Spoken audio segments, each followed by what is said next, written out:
चलिए, तो ये फॉर्मेट था, इसी को वापस से इसलिए बनाए कि आपको हम समझा पाए। आ जाओ बोर्ड पे एकदम ध्यान देना, ठीक है। वापस से फ्लो में आ रहे हैं हम लोग कैश फ्लो स्टेटमेंट के। हम पूरे कैश फ्लो स्टेटमेंट को बैलेंस शीट्स को देख के बनाने का होता है तरीका। इसको 3 एक्टिविटी में डिवाइड किया गया: ऑपरेटिंग, इन्वेस्टिंग एंड फाइनेंसिंग। ध्यान से देखिएगा, जो भी शेयर कैपिटल है, share capital, share capital and long non current liability means debenture, loan own, ये सब किस में जाता है? Financing activity. ठीक है बच्चों, तो हो गया ये दोनों खत्म। बच गया non current asset, non current investment, ये किस में जाता है? इन्वेस्टिंग। इसके अलावा मतलब ये भी खत्म हो गया। अब हमारे पास बचा है रिजर्व एंड सरप्लस और current assets and current liability. अभी भी हम लोग कैश फ्लो का स्टेटमेंट नहीं सीखे, ठीक है। कैश फ्लो कैसे बनता है, अब उस फॉर्मेट में मूव करते हैं। आपको कैसे बनाना होगा एग्जाम में कैश फ्लो स्टेटमेंट। इसके बाद हम लोग ऑपरेटिंग का बात करेंगे। आप बनाएंगे कैश फ्लो स्टेटमेंट, फॉर्मेट बनेगा cash flow statement. As on आप जो डेट होगा वो लिखेंगे, पर्टिकुलर्स, डिटेल्स, अमाउंट, ये 2 अमाउंट कॉलम बन जाएगा। डन बच्चों, हमारा फॉर्मेट है।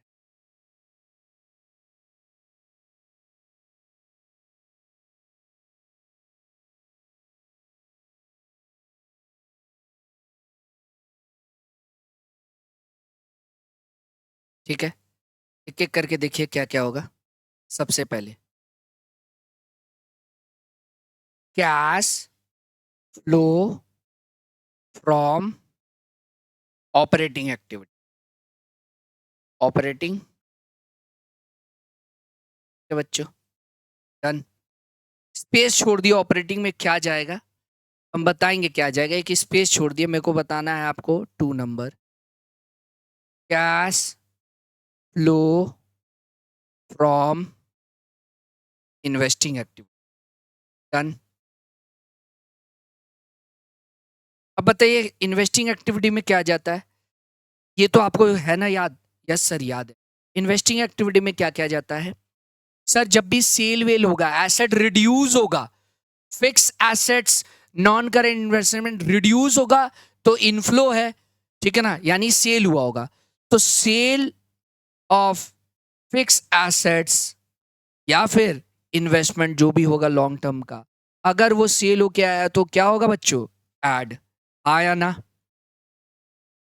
और बताइए क्या होगा सर? किसी भी प्रकार का इंटरेस्ट रिसीव्ड, इंटरेस्ट रिसीव्ड आपका ऐड होगा।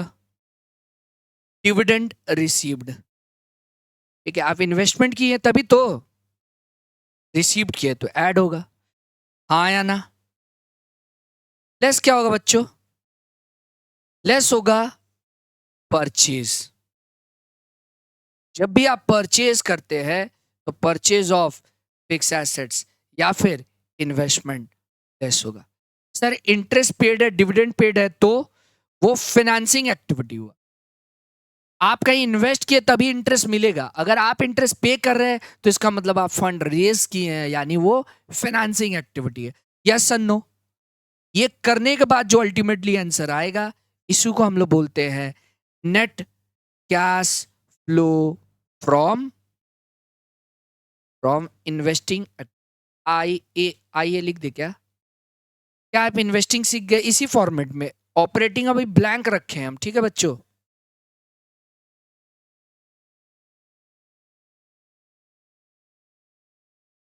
ये आगे बढ़ा रहे नेक्स्ट थर्ड पॉइंट, क्योंकि हम लोग अभी 2 चीज सीख के रखे थे तो वो फॉर्मेट में कंप्लीट कर रहे थे।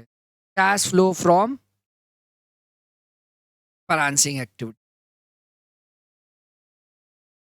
है बच्चों। अब इसमें भी आपको पता है कि अगर हम लोग शेयर इशू कर रहे हैं, फंड रेज कर रहे हैं, तो आपका अगर लाइबिलिटी इंक्रीज हो रहा है तो प्लस होगा और डिक्रीज हो रहा है तो माइनस होगा।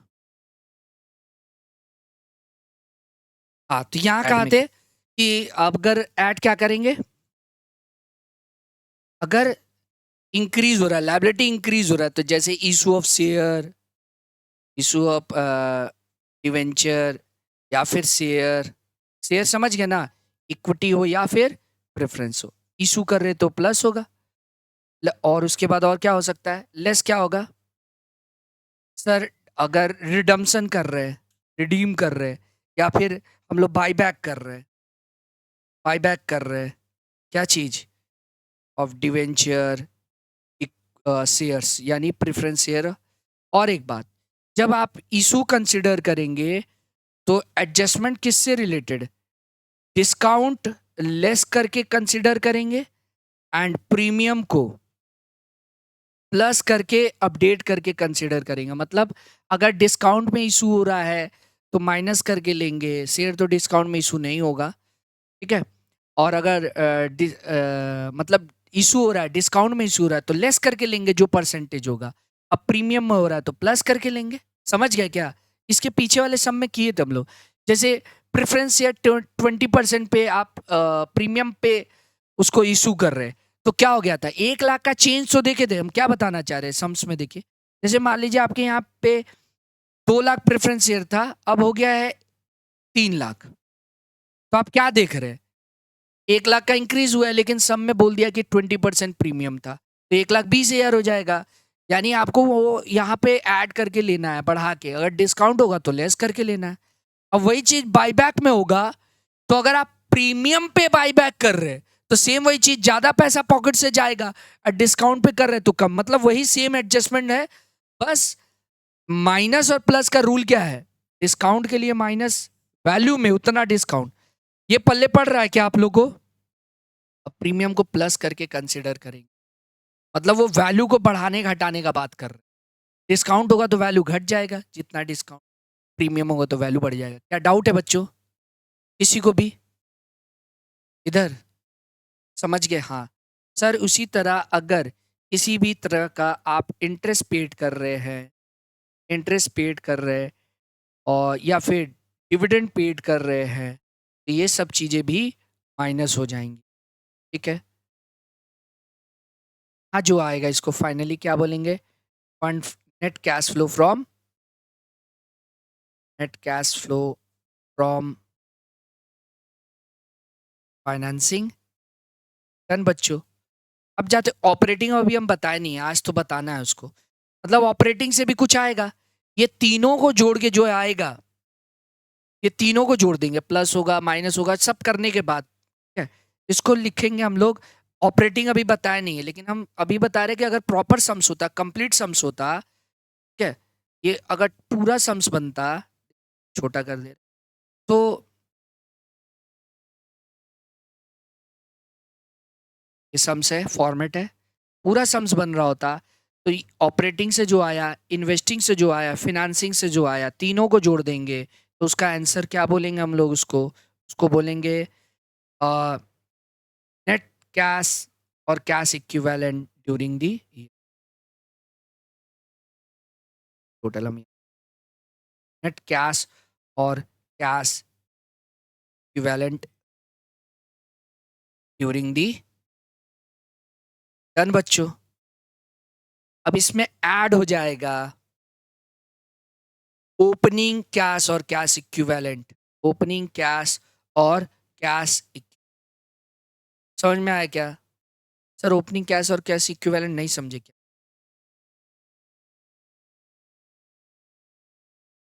ठीक है। ओपनिंग कैश, जो आंसर आएगा वो क्लोजिंग कैश और कैश इक्विवेलेंट होना चाहिए। फिर से समझिए क्या बोल रहे, पूरे एडजस्टमेंट में हम लोग, पूरे ये फॉर्मेट में सब चीज कहीं ना कहीं जाएगा, कुछ ऑपरेटिंग में जाएंगी, कुछ इन्वेस्टिंग में जाएंगी, कुछ फाइनेंसिंग में जाएंगी, लेकिन कैश और कैश इक्विवेलेंट को टच नहीं करेंगे हम। इसका कहीं पोस्टिंग इसमें नहीं होने वाला, वही ओपनिंग और क्लोजिंग यूज होगा। सुन लिए क्या, सारे चीजें कहीं ना कहीं जाएंगे, ठीक है। आप क्या सीख गए, अगर इस फॉर्मेट को पूरा देखो तो तुम लोग देख के बताना क्या हो रहा है sir, share capital and long term non current liability किस में जाएगा? फाइनेंसिंग में। और ये सारा किस में जाएगा? इन्वेस्टिंग में। बच गया रिजर्व, बच गया क्या आपका? रिजर्व, करंट एसेट्स और करंट लायबिलिटी। लेकिन कैश और कैश इक्विवेलेंट को टच नहीं करेंगे करंट एसेट में। वो कहाँ जाएगा बच्चों? ओपनिंग ऐड होगा इसमें, जो ड्यूरिंग द ईयर आया है तीनों को करने के बाद जो आंसर आएगा वो क्लोजिंग से मैच होना चाहिए। ठीक है, अब हम लोग फाइनली ऑपरेटिंग में मूव कर रहे हैं। ये फॉर्मेट देख लिए, यानी यहां जो चीजें होने वाली हैं वो हम बताने, तो यहाँ बहुत कुछ होगा, लेकिन एक पार्ट और होगा इसमें। ठीक है, एक पार्ट और होगा, वो होगा adjustment showing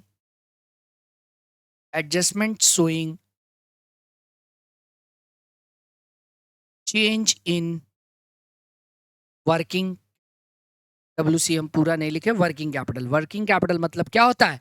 current assets and current liability. यानी यहां पर जो भी चीज दिखाएंगे वो क्या होगा? वो होगा current assets and current liability. ठीक है, अब आपको यहां पर क्या करना है? ऐड और लेस करना है। तो आपको पता है एसेट्स कब ऐड होता है और लायबिलिटी कब ऐड होता है। एसेट्स कब ऐड होगा बच्चों? पढ़ने पे सास वो भूल गए, दादी और मम्मी को फिर नहीं देख रहा है घर में। एसेट्स के साथ कैश का रिलेशनशिप क्या है? सास बहू वाला। एसेट इंक्रीज होगा तो कैश डिक्रीज होगा। तुम्हारा डेटर इंक्रीज हुआ है तो पैसा मिला है कि पैसा ब्लॉक हो गया है? डेटर इंक्रीज का मतलब क्या हो रहा है? क्रेडिट सेल होना। तो क्रेडिट सेल में पैसा आया थोड़ी, स्टॉक इंक्रीज हो रहा है, यानी आप खरीद रहे हैं स्टॉक, तो पैसा ब्लॉक हो रहा है ना। समझ गए? तो करंट एसेट्स के साथ क्या है? कैश का। कोई भी एसेट्स के साथ कैश का रिलेशनशिप क्या है? इनवर्स। एसेट इंक्रीज होगा, लायबिलिटी कैश डिक्रीज होगा। तो आप क्या सीखे? लेस करेंगे क्या चीज बोलो? Increase in current assets. Done बच्चों? जो भी, अगर जो भी होगा, जैसे आपका डेटर्स है, स्टॉक है, बिल रिसीवेबल है, कुछ भी, करंट एसेट्स अगर इंक्रीज हो रहा है तो उसको लेस करेंगे जितने से वो इंक्रीज होगा। हाँ या ना? उसके बाद ऐड करेंगे क्या बोलो? Decrease in current. कोई भी करंट एसेट्स अगर डिक्रीज होगा तो पैसा आ गया है, ये मानेंगे। डन बच्चों? और करंट लायबिलिटी के साथ क्या होगा? ऐड कब करेंगे? आप ऐड और सारा ऐड एक साथ कर सकते हैं, सारा लेस एक साथ कर सकते हैं, लेकिन हम ऐसे ही समझा दिए फिलहाल। ठीक है, अगर add increase in liability, current liability increase होगा तो ऐड करेंगे, और लेस करेंगे अगर डिक्रीज इन करंट लायबिलिटी। हाँ या ना? पूरा चीज सीख गए। ये तो हो गया करंट एसेट्स और करंट लायबिलिटी का बात। पूरे स्टेटमेंट में को हम 3 पार्ट में डिवाइड किए, एक में बता दिए। आपको इंफॉर्मेशन देख के सोचना उसके बारे में। इक्विटी शेयर देखेंगे, फाइनेंसिंग। ठीक है, current asset, non current asset यानी फिक्स एसेट देखेंगे, नॉन करंट इन्वेस्टमेंट देखेंगे तो कहां जाएगा? इन्वेस्टिंग। बच गया करंट एसेट्स करंट लायबिलिटी, कहां जाएगा बच्चों? ऑपरेटिंग में। इसमें adjustment showing change in working capital, ये हेड बनेगा, उसी के अंदर करंट एसेट्स करंट लायबिलिटी। ठीक है, कैश और कैश इक्विवेलेंट को छोड़ के उसका अंत में यूज है। हाँ या ना? हाँ सर, फॉर्मेट समझ गए। अब इधर क्या होने वाला है, यही पार्ट। ठीक है, देखो इधर क्या आएगा? रिजर्व एंड सरप्लस इधर आएगा। क्या आएगा बच्चों? कट करते जाइए, क्या क्या बता दिए। आप स्टेटमेंट को रीड करना सीख रहे हैं मेरे साथ।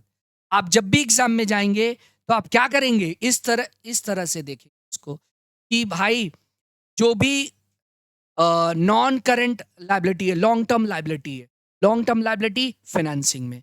ठीक है, लॉन्ग टर्म एसेट्स यानी फिक्स एसेट्स इन्वेस्टिंग में, खत्म। बच गया करंट एसेट्स करंट लायबिलिटी, किधर जाएगा? ऑपरेटिंग में।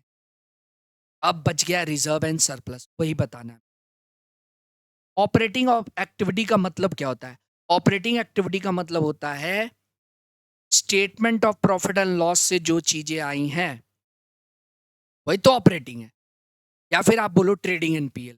कंपनी के लिए statement of profit and loss होता है, और हम नॉर्मल बिजनेस के लिए ट्रेड। सिंस आप लोग ट्रेडिंग एंड पीएल पढ़े हुए छोटे क्लास है, तो हम ट्रेडिंग और पीएल के मद्देनजर से बता रहे हैं। आप ट्रेडिंग एंड पीएल अकाउंट बनाते हैं, आया ना? ओपनिंग स्टॉक लेते, परचेज लेते हैं, डायरेक्ट एक्सपेंस लेते हैं सारा ट्रेडिंग में। क्यों बच्चों? डायरेक्ट एक्सपेंस, इधर सेल्स लेते हैं और क्लोजिंग स्टॉक लिया जाता है, तो आपका जीपी आता है, yes sir no? Gross profit आता है, ये पीएल में ट्रांसफर हो जाता है ग्रॉस प्रॉफिट। क्यों बच्चों?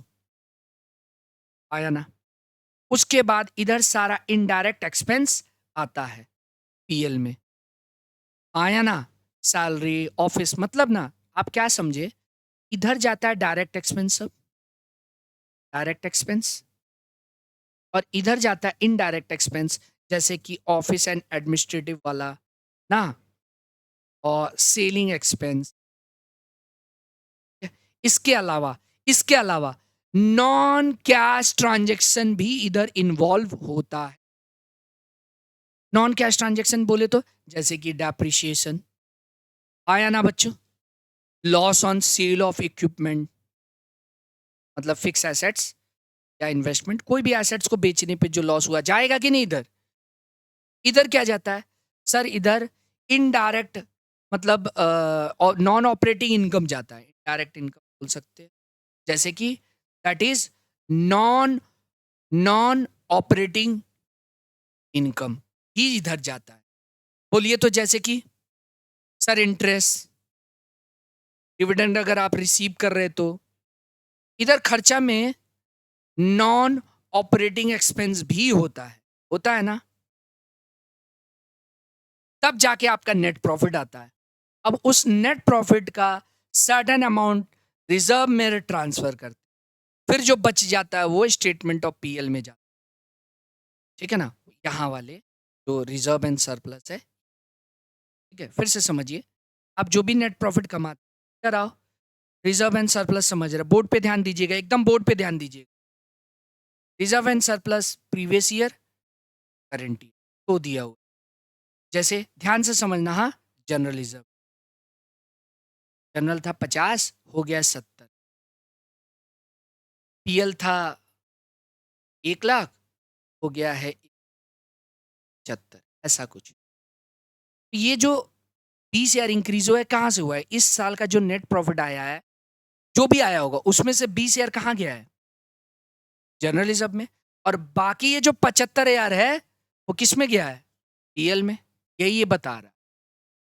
अच्छा एक बात समझो, ये जो आया है ना 75,000 प्रॉफिट इंक्रीज हुआ है, वो इसके मदद से आया है, इनकम स्टेटमेंट के मदद से आया, हाँ या ना? लेकिन ये बनाते समय ये जो आप देख रहे हैं ऑपरेटिंग इनकम 75,000, ये जो ऑपरेटिंग प्रॉफिट, आप बोल सकते हैं क्या ये कैश फ्लो है? 75,000 कैश इनफ्लो है, प्रॉफिट बढ़ा है ना 75 से। आप ये सॉल्व कर रहे हैं, मान लो ये सॉल्व करके मेरा आ रहा है 90, ये सॉल्व करके मेरा आया 90,000, तो वही है ना 75, 95 आ रहा है, ठीक है 95। तो 20 डाल दिए हम लोग जर्नलिज्म में और 75 डाल दिए पीएल में, यही है। इसको बोलते हैं हम लोग एप्रोप्रिएशन ऑफ प्रॉफिट, उस फॉर्मेट में हम लोग पढ़ते हैं। ये जो 95 आया है, ये 95 आया है, क्या ये कैश का इनफ्लो है? ऑपरेटिंग एक्टिविटी करके नेट प्रॉफिट आया है आपके 95, क्या ये इनफ्लो है? सर कैश पॉजिटिव तो है ऑपरेटिंग से, लेकिन आप इसको ये नहीं बोल सकते कि ये पूरा का पूरा कैश फ्लो है, ऐसे, क्योंकि ये निकालते समय आप कुछ ऐसा भी एक्सपेंस लिए हैं जो कि है नॉन कैश ट्रांजेक्शन, जैसे कि डेप्रिसिएशन, जैसे एक ये पढ़ाई छोड़ो, गोली मारो इसको, अमर प्रदीप सर है, ध्यान से समझना। इस बैच से हम लोग को मिल रहा है 80,000 रुपया का फी, और रेंट है मान लो 30,000 रुपया, ठीक है, और कुछ इक्विपमेंट है, प्रदीप सर बोले देखो और कोई खर्चा नहीं है, मान रेंट के अलावा, रेंट में इलेक्ट्रिसिटी इंक्लूड, तो प्रदीप सर बोले इतना सारा इक्विपमेंट है, उसका 10,000 डेप्रिसिएशन लगेगा, बचा कितना? 40, और हम लोग में बांट दिए, अजय सर आपका 20,000 और मेरा 20,000, डन बच्चों। ये तो था 40 प्रॉफिट, लेकिन एक्चुअल में कैश फ्लो, कैश में बताए ये 10,000 कहाँ गया, किसको दी हो? 80 में से 30 तो रेंट के लिए चला गया, बचा 50। और ये 10,000 जो प्रदीप सर माइनस करे डेप्रिसिएशन बोल के, वो कहीं गया है? डेप्रिसिएशन तो सिर्फ क्या है, एक प्रोविजन आप क्रिएट किए ना, उस पैसा का तो आउटफ्लो नहीं हुआ है। तो that is why trading PL में क्या होता है, बहुत सारा ऐसा एक्सपेंडिचर हम लोग लिए हुए होते हैं जो कि नॉन कैश है। जैसे loss on sale of equipment या फिक्स एसेट लॉस, हम अपने एसेट्स को बेच दिए, एसी था 70,000 का, कुछ साल पुराना हो गया, बेचे तो 2,000 रुपया मिला, और मान ले करंट वैल्यू उसका था, हम लोग डेप्रिसिएशन चार्ज करने के बाद 10,000 वैल्यू था, तो 10,000 के एसेट्स को हम लोग 2,000 में बेच दिए, 8,000 का नुकसान है। तो हम लोग अपने ट्रेडिंग पीएल में 8,000 नुकसान दिखाए होंगे, लेकिन ये 8,000 किसी भी प्रकार का कैश आउटफ्लो है ही नहीं। आपके पास 2,000 आया है, ये जो बुक्स में 8,000 का नुकसान दिखा रहे हैं, वो कुछ है क्या? वो आउटफ्लो नहीं हुआ। तो इन्हीं सब चीजों का मतलब, हम लोग स्टेटमेंट देख के सम्स बनाते हैं, स्टेटमेंट देख के सम बनाते, तो ये जब बन रहा है तो आपको ये समझ में आया, इसमें बहुत सारी चीजें ऐसी ली हुई हैं जो कि नॉन कैश है या फिर नॉन ऑपरेटिंग है। जैसे इंटरेस्ट पेड, इधर इंटरेस्ट भी आप लिए होंगे, तो इंटरेस्ट क्या है, खर्च तो है, कैश में भी होगा, लेकिन ये क्या है, ऑपरेटिंग नहीं है। तो आपको क्या करना होगा एग्जाम में, ध्यान से समझिए। अब आ रहे हैं हम लोग, जैसे अब तक सब कुछ शॉर्टकट में सीख गए वैसे ही सीखेंगे। आपको एग्जाम में जैसे ये रिजर्व दिया हुआ है, ठीक है, रिजर्व एंड सरप्लस दिया हुआ है, तो इसमें जो पीएल दिया होगा, स्टेटमेंट ऑफ पीएल दिया होगा, उसका चेंज को हम लोग प्रॉफिट और लॉस मानेंगे। ठीक है, जैसे एग्जांपल के तौर पे यहां पर क्या हो रहा था, यहां पर क्या हो रहा था, कितना से चेंज हो रहा है पीएल बोलो, 75,000 से। तो सम्स में यहां देखो क्या लिखेंगे, यहां लिखेंगे नेट प्रॉफिट, कितना, वो 75,000 लेके करे, होना तो यही चाहिए था आंसर, लेकिन सिंस ये 75 निकालते समय हम लोग बहुत सारा ऐसा ट्रांजेक्शन किए हैं जो कि नॉन कैश है या नॉन ऑपरेटिंग है, यानी हर वो चीज ऐड हो जाएगा, एक्सपेंस और लॉस, हर वो चीज ऐड हो जाएगा जो नॉन ऑपरेटिंग है या फिर नॉन ऑपरेटिंग या फिर नॉन, ठीक है, लाइक मतलब नॉन ऑपरेटिंग एक्सपेंस या, ठीक है, जैसे कि ऐड हो जाएगा एप्रिसिएशन, एप्रिसिएशन क्यों ऐड हुआ है सर बताओ, ये क्या है, इन दोनों में ये क्या है, नॉन कैश है, हाँ या ना, और बताओ, लेस ऐड हो जाएगा loss on sale of fix assets या फिर इन्वेस्टमेंट, ठीक है, ये भी नॉन कैश है।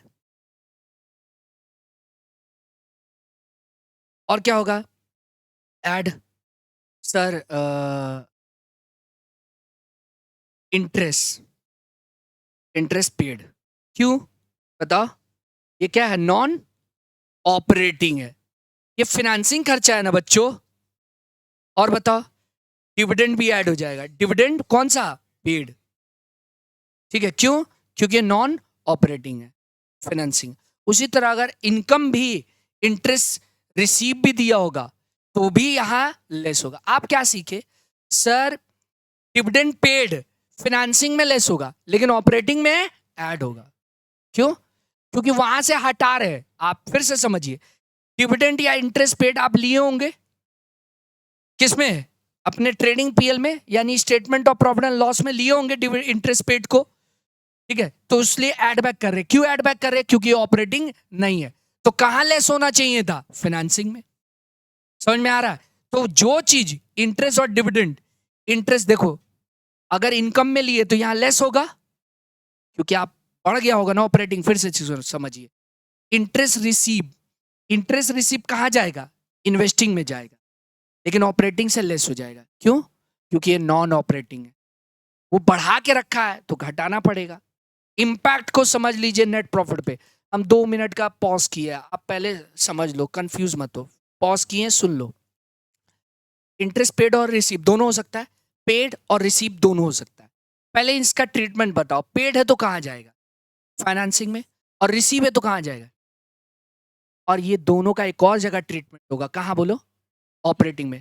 ऐड या लेस, ऐड या लेस। सर ऐड और लेस क्यों करे? क्योंकि ये नॉन ऑपरेटिंग है, क्योंकि ये नॉन ऑपरेटिंग। अब आपको जवाब देना है ऐड होगा कि लेस होगा। ध्यान से सुनो, इंटरेस्ट अगर रिसीव है तो लेस होगा, क्योंकि आप इनकम क्या किए होंगे? वहां बढ़ाए होंगे, वहां नहीं जाना चाहिए, कहां जाना चाहिए? इन्वेस्टिंग में जाना चाहिए, वहां ऐड करिए, यहां से हटाइए। और इंटरेस्ट अगर पेड है तो आप ऑपरेटिंग में लेस किए थे उधर, तो यहां लेस नहीं होना चाहिए, नीचे लेस होना चाहिए।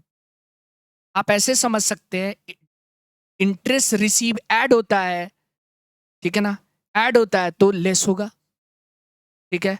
और इंटरेस्ट पेड लेस होता है तो ऑपरेटिंग में ऐड होगा, क्योंकि आप वहां लेस किए, तो चेंज करिए भाई। समझ में आ रहा है क्या हम क्या बताना चाह रहे? फिर से समझो, ये 75,000 निकालने में हम लोग क्या किए? इंटरेस्ट, दो चीजें, इंटरेस्ट पेड भी है और इंटरेस्ट रिसीव भी है। तो भाई साहब ये 75 निकालने में आप इंटरेस्ट, सॉरी रिसीव्ड, ये 75 निकालने में आप इंटरेस्ट क्या किए हैं? लेस किए, तो ऐड बैक करो। और ये ऐड किए हुए तो लेस करो। डन, वही था, ठीक है। आओ, अभी जगह कम पड़ जाएगा, तो इंटरेस्ट अगर रिसीव है तो इधर कर देंगे। और बताओ लेस क्या करेंगे? Sir profit on sale of fix assets को क्या करेंगे हम लोग, या इन्वेस्टमेंट को? क्योंकि प्रॉफिट से तो बढ़ाए होंगे ना, तो घटाइए। और बताइए क्या ऐड बैक होगा? सर गुडविल अगर सम्स में होगा, गुडविल, और वो रिटर्न ऑफ हुआ है, या प्रिलिमिनरी एक्सपेंस रिटर्न ऑफ हुआ है, ये सब क्या होता है सर? अरे एडवर्टाइजमेंट सस्पेंस, ये सब आमतौर पे जनरल रिजर्व एंड सरप्लस में ही हो।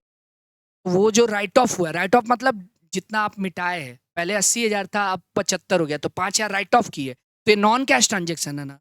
और क्या ऐड होगा? जनरल रिजर्व भी ऐड होगा। जो हम लोग वहां पे 20,000 था ना, वो भी ऐड होगा। क्यों? क्योंकि जनरल रिजर्व में जो पैसा आप डाल ले, कोई आउटफ्लो नहीं है। तो ये तमाम एडजस्टमेंट हम लोग करेंगे, ठीक है।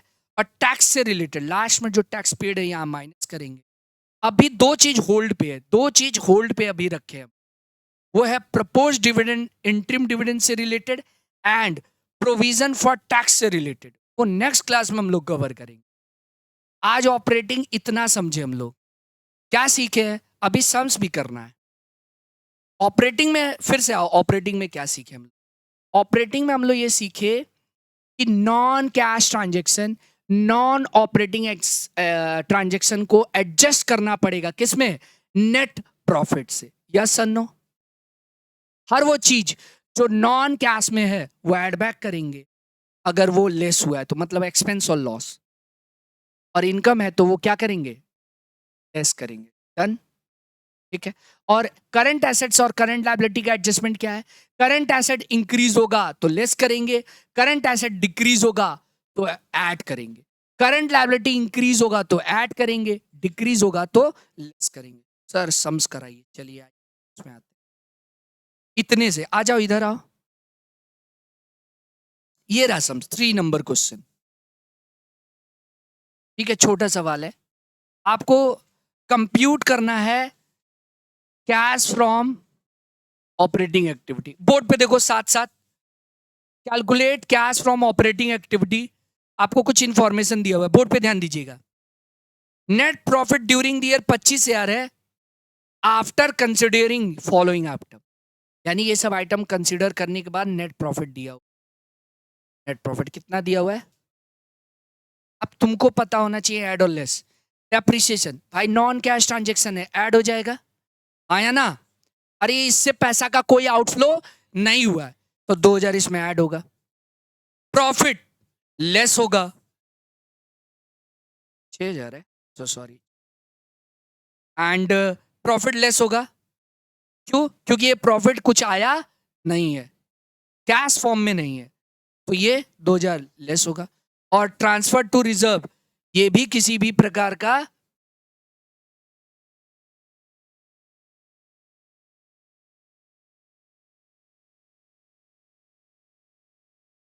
7 6 कितना हुआ 31 32 30,000 है ना, ठीक है ना। 6,000 जोड़े 31 प्लस 32 माइनस 2 30, यही आंसर था।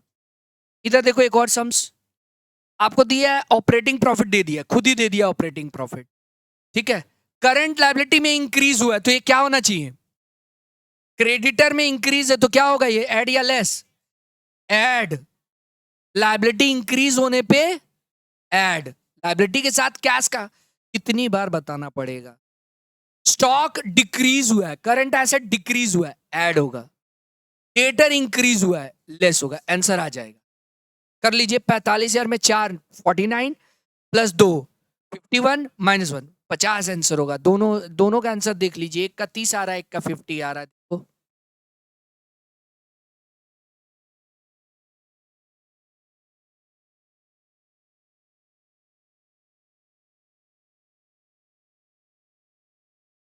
देखो अब इस तरह का छोटा छोटा सवाल हम क्या बताए, हम लोग जोर दे रहे किस में, 2 3 5 के पैटर्न में। तो छोटे छोटे सवाल आप डन कर लीजिएगा ऑपरेटिंग का। एक क्लास और मिलेगा जिसमें हम लोग एडजस्टमेंट थोड़ा बहुत जो है, और फिर से वापस इन डेप्थ वो वाला पोर्शन का बात। आज के लिए इतना ही है, सारा होमवर्क करना है आपको बुक से, जो जो ऑपरेटिंग वाला है, स्मॉल वाला सब, ठीक है। डन।